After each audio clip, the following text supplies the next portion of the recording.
இவங்களையெல்லாம் குற்றம் சொல்லாத ஊடகங்கள் மோகன்ஜிய குற்றம் சொல்லுவதற்கு என்ன தகுதி இருக்குன்னு நான் கேட்கிறேன்.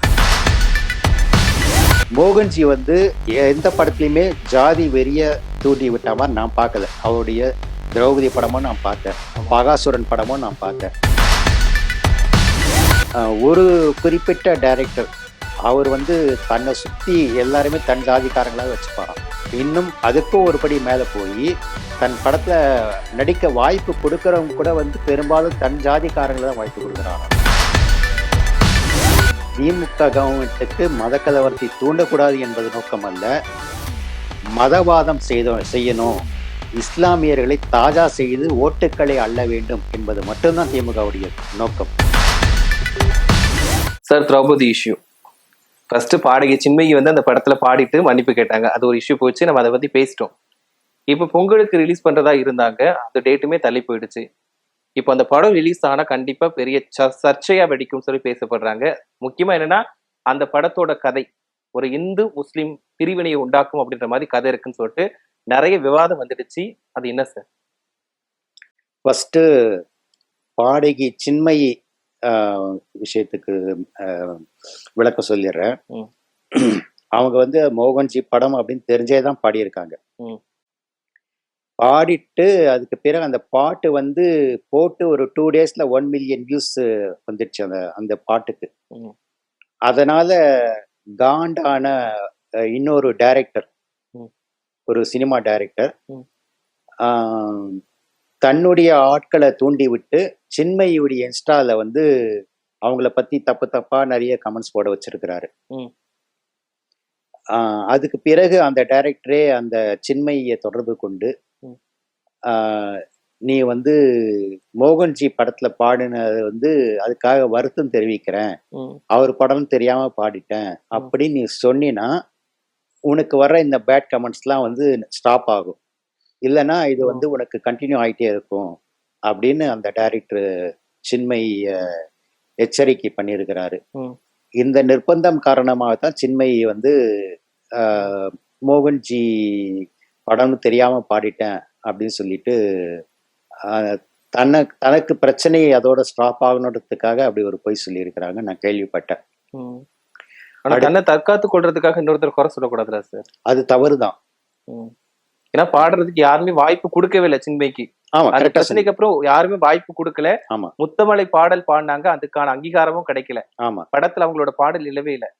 மோகன்ஜி தான் வாய்ப்பு கொடுத்திருக்காருன்றப்போ அவர் வந்து தப்பா பேசக்கூடாது இல்லையா? கண்டிப்பா, நீங்க சொல்றது ரொம்ப கரெக்ட்.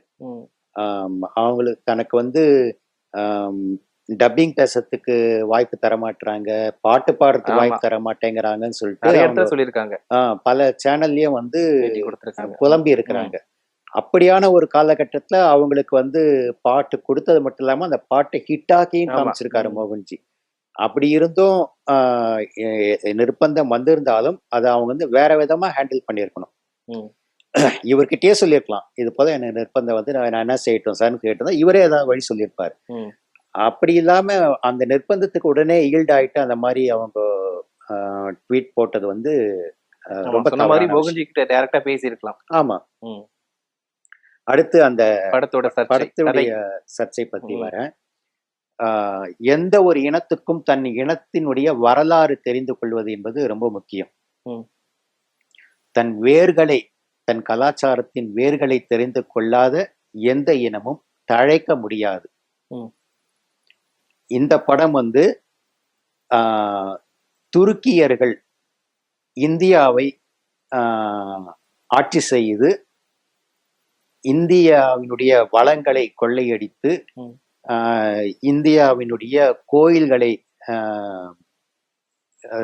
சிதைத்து என்ன மாதிரியான அட்டூழியங்கள்லாம் பண்ணி இருக்கிறாங்க அப்படிங்கிறத வரலாற்றை அவர் கற்பனையாக எழுதல.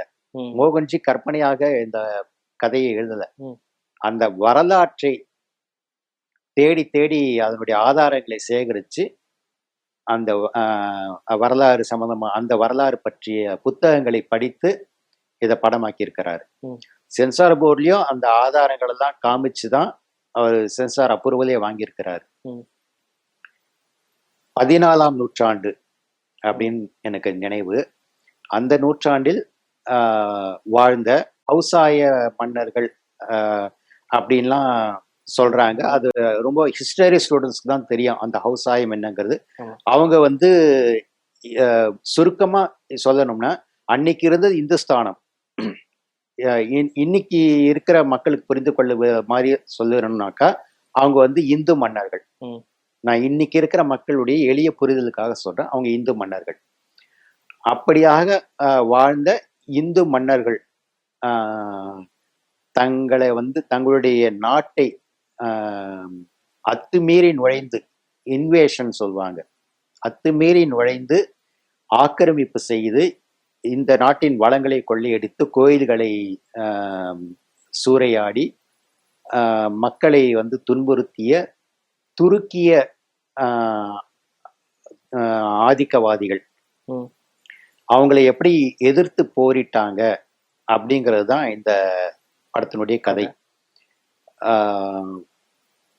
குறிப்பா ஒரு விஷயம் சொல்லணும்னா, டெல்லி சுல்தான்களுடைய ஆட்சிக்கு வழிவகுத்தது அந்த துருக்கியர்களுடைய படையெடுப்பு தான். டெல்லி சுல்தான்கள் உடைய ஆட்சிக்கு பிறகு பல நூற்றாண்டுகளாக இந்தியா அவங்க கிட்ட, டெல்லி சுல்தான்கள் கிட்ட அடிமைப்பட்டு கிடந்தது. அதுக்கு பிறகு பிரிட்டிஷ்காரங்க அவங்கள துரத்தி அடிச்சுட்டு பிரிட்டிஷ்காரங்க ஆட்சி செஞ்சாங்க இந்தியாவை. அதுக்கு பிறகு சில நூற்றாண்டுகளாக பிரிட்டிஷாரிடம் அடிமைப்பட்டு கிடந்தது. இந்த வரலாறுகளை நம்முடைய இந்தியர்கள், நான் வந்து இந்தியர்கள் சொல்லும் போது அதுல வந்து எல்லா மதத்தினரையும் உள்ளடக்கி தான் சொல்றேன். இந்துக்கள், இஸ்லாமியர்கள், கிறிஸ்தவர்கள், இன்னும் பிற மதத்தவர்கள் எல்லோரும் சேர்த்துதான் இந்தியர்கள்னு சொல்றேன். இந்தியர்கள் வந்து இந்த வரலாறுகளை தெரிந்து கொள்வது நல்லது. இது ஏன் நல்லதுன்னா, இன்னைக்கு இருக்கிற சிச்சுவேஷன்ல எப்படி மத நல்லிணக்கத்தோட வாழ வேண்டும் அப்படிங்கிறத போதிக்கக்கூடிய படமாக அது இருக்கும் அப்படிங்கிறது என்னுடைய புரிதல். உதாரணத்துக்கு நான் இந்த விஷயத்த, இது ரொம்ப எளிமையா மக்கள் வந்து ரிலேட் பண்ணிக்க முடியுங்கிறதுக்காக இந்த உதாரணத்தை நான் சொல்றேன். இந்த உதாரணத்தை டைரக்டர் எந்த இடத்துலயும் சொன்ன மாதிரி எனக்கு தெரியல, இது நானாக சொல்கிற உதாரணம். சமீபத்துல நடந்த திருப்பரங்குன்றம் சர்ச்சை பத்தி எல்லாருக்கும் தெரியும். எல்லாருக்குமே தெரியும். திருப்பரங்குன்றம் முருகன் மலை கட்டப்பட்டது 8வது நூற்றாண்டுல. அந்த அது மிகப்பெரிய பரப்பளவு கொண்ட மலை அது. அந்த மலையில இன்னொரு பகுதியாக சிக்கந்தர் தர்கா கட்டப்பட்டது 13வது நூற்றாண்டுல. எது முன்ன சொல்லுங்க? இந்த ரெண்டுத்துல எது முன்ன? முருகன் கோயில் முன்ன நடந்த விஷயமா, சிக்கந்தர் தர்கா முன்ன நடந்த விஷயமா? கோவில் இதுக்கு 5 நூற்றாண்டுகளுக்கு முன்னாடியே அந்த கோயில் கட்டப்பட்டது. அதுக்கு பிறகு அங்க சிக்கந்தர் தர்கா அப்படிங்கிறது வந்திருக்கு. சிக்கந்தர்ன்றது வந்து முகலாய மன்னர் வம்சத்தை சேர்ந்த ஒரு நபர். அவரும் வந்து இங்க இந்தியர்களை அடிமைப்படுத்த வந்த வம்சத்தை சேர்ந்தவர் என்று சொல்லப்படுகிறது. எனக்கு அவ்வளவு டீட்டெயிலா அந்த வரலாறு தெரியாது, சொல்லப்படுகிறது. எப்படி இருந்தாலும் அது முதல்ல கட்டப்பட்டதும் முருகன் கோயில் தான் 8வது நூற்றாண்டுல. அதுக்கு பிறகு பல நூற்றாண்டு கழித்து தான் அங்க சிக்கந்தர் மலை வந்தது. ஆனா வந்து இப்போ அந்த கோயிலில், திருப்பரங்குன்றம் முருகன் கோயிலில், அது வந்து முருகனின் 60 வீடுகளில் முதலாவது கோயிலாக போற்றப்படுவது. அந்த முருகன் கோயிலில் ஒரு தீபம் ஏற்றுவதற்கு கூட இந்துக்கள் அனுமதிக்கப்படவில்லை இந்த திமுக அரசாங்கத்தினால்.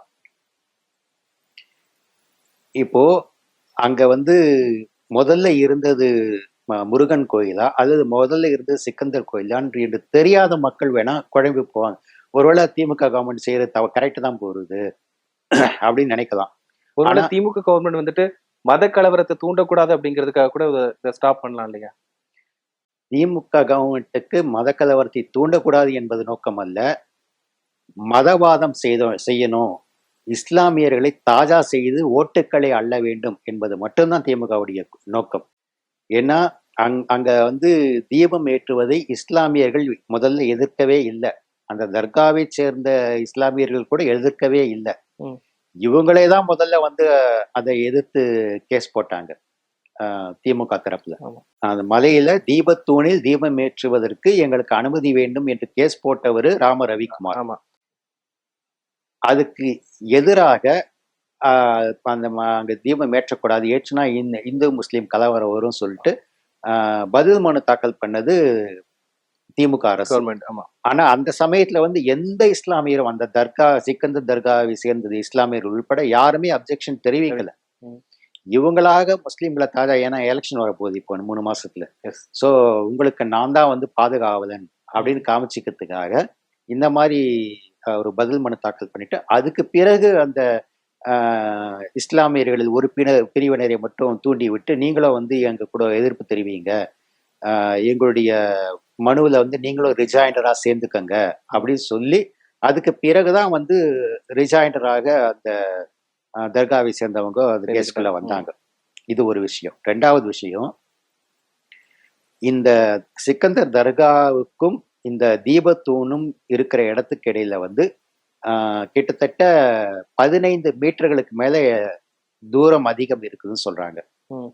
சோ இது வந்து முழுக்க முழுக்க அந்த கோயில் நிர்வாகத்துக்கு சொந்தமான இடம் தான். கோயில் நிர்வாகத்துக்கு சொந்தமான இடத்துல தீபம் ஏற்றுனா 15 மீட்டருக்கு தள்ளி இருக்கிறவங்களுக்கு அது எப்படி பாதிப்பை ஏற்படுத்தும்?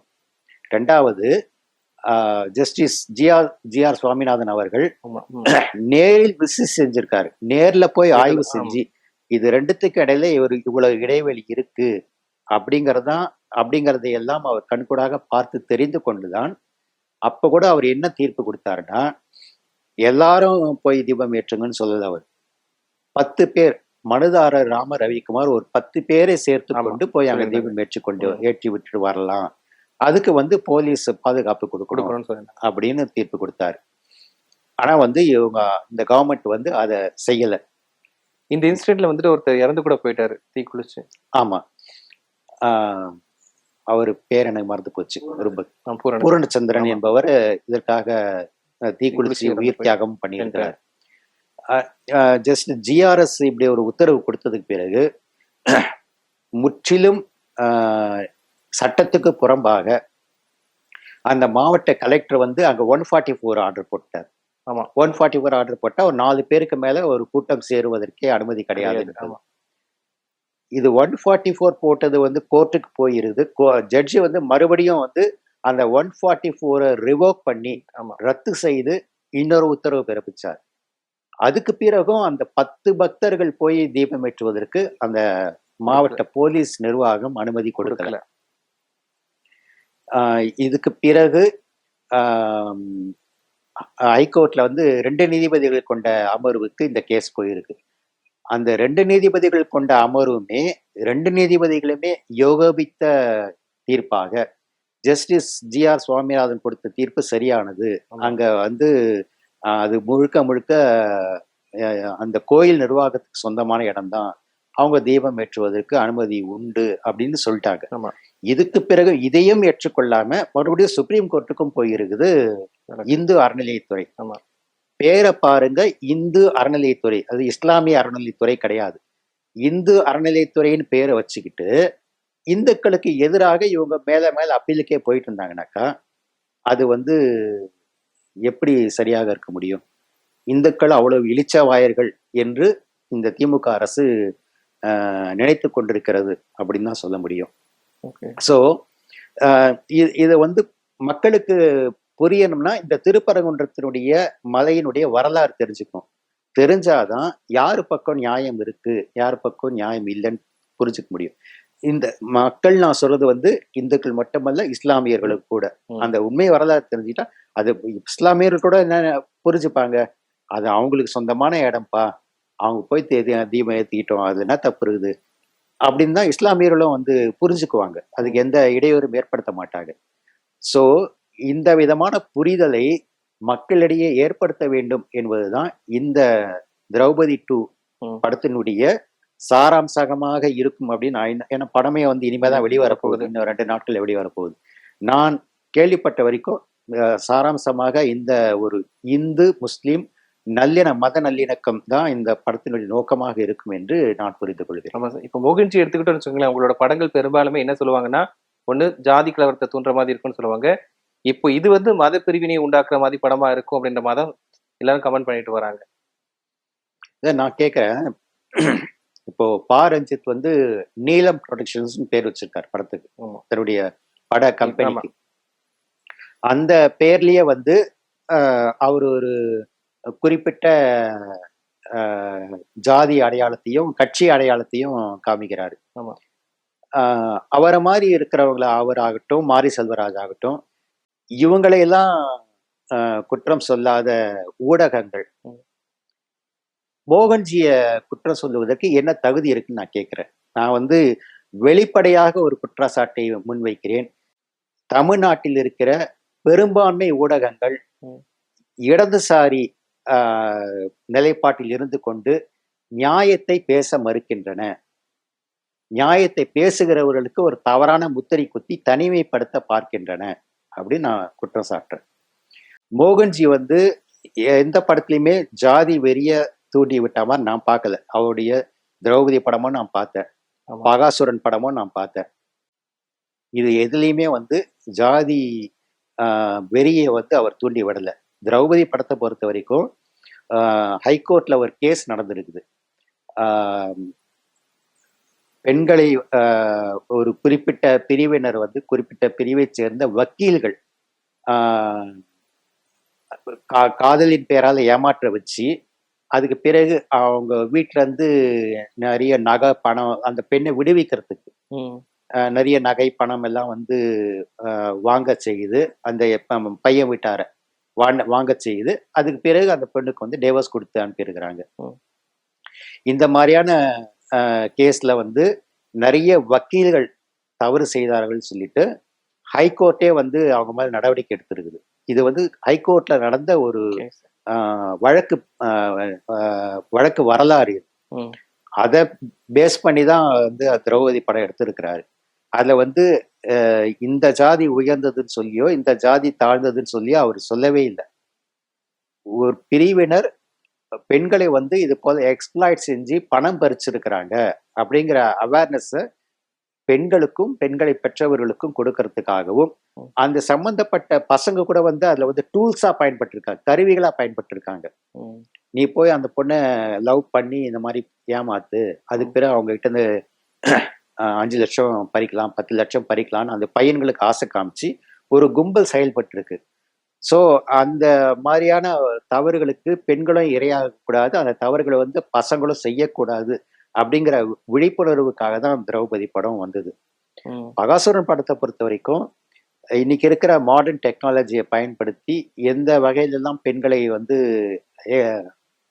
அவங்களுக்கு பிரச்சனை கொடுக்க முடியும் அப்படிங்கிற விழிப்புணர்வை பெண்களுக்கு ஏற்படுத்துவதற்காக வந்த படம் தான் பகாசுரன். ஸோ அவர் வந்து ஒரு ஜாதி வெறியர் அப்படின்னு முத்திரை குத்துறது வந்து ரொம்ப தவறானது. நான் கேள்விப்பட்டிருக்கிற இண்டஸ்ட்ரியில இருக்கிறவன்ற முறையில ஒரு குறிப்பிட்ட டைரக்டர் அவர் வந்து தன்னை சுத்தி எல்லாருமே தன் ஜாதிக்காரங்களாவே வச்சுப்பாராம். இன்னும் அதுக்கும் ஒருபடி மேல போய் தன் படத்துல நடிக்க வாய்ப்பு கொடுக்கறவங்க கூட வந்து பெரும்பாலும் தன் ஜாதிக்காரங்களை தான் வாய்ப்பு கொடுக்குறாராம். இந்த மாதிரிலாம் நான் கேள்விப்படுறேன். ஆனா மோகன்ஜியை பொறுத்த வரைக்கும் அப்படி கிடையாது. அவருடைய படங்களை அடுத்தடுத்து ரிச்சர்ட் ரிஷி நடிச்சு கொண்டிருக்காரு. ரிச்சர்ட் ரிஷி ஒன்றும் மோகன்ஜியுடைய ஜாதியை சேர்ந்தவர் கிடையாது. என்ன மாதிரி பல இனத்துக்கு பல ஜாதியை சேர்ந்தவர்களும் அவர் கூட நட்பாக பழகி கொண்டிருக்கிறோம். அவருக்கு அசிஸ்டன்ட் டைரக்டர்ஸா இருக்கிறவங்க கூட அந்த வேற வேற ஜாதியை சேர்ந்தவங்க பல பேர் இருக்கிறாங்க. ஸோ அவர் எந்த விதத்திலயும் வந்து படங்களிலும் ஜாதி வெறிய திணிக்கல, தன்னுடைய சொந்த வாழ்க்கையிலும் ஜாதி வெறிய காமிக்கலங்கிறது தான் நிஜம்.